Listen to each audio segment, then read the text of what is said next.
एक दिन खातिर बन जाता सोनार मोर बाला मुआ। एक दिन खातिर बन जाता सोनार मोर बाला मुआ। सास के लइहा हारवा ननद के लइहा टीकावा। सास के लइहा हारवा ननद के लइहा टीकावा। ननद के लइहा टीकावा। हमारे खातिर झुलनी लहरेदार मोर बाला मुआ। हमारे खातिर झुलनी लहरेदार मोर बाला मुआ।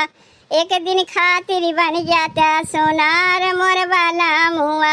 एक दिन खातिर बन जाता सोनार मोर बाला मुआ।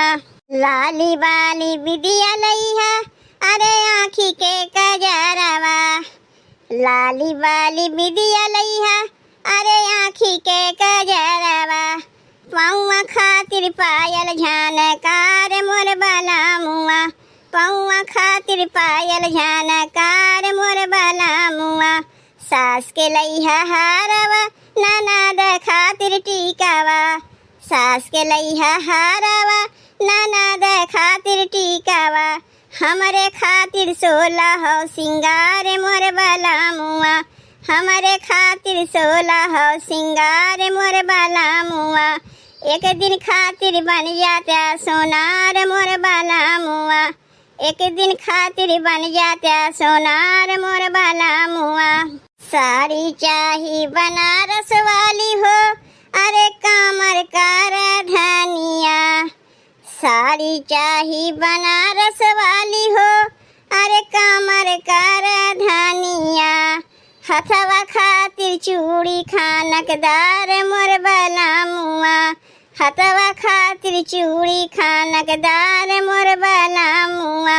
सास के लइहा हारवा ननद खातिर टीकावा।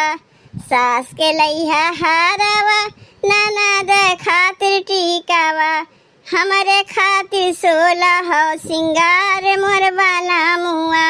हमरे खातिर 16 सिंगार मोर बाला मुआ।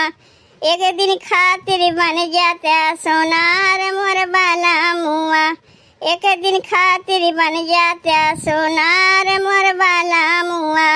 तब भैया बहनी गीतिया कैसन लाग तनी कमेंटवा के बतावत जइहे। अगर अच्छा लाग होई तो वीडियो के लाइक और चैनलवा सब्सक्राइब कर दियो भैया बहनी।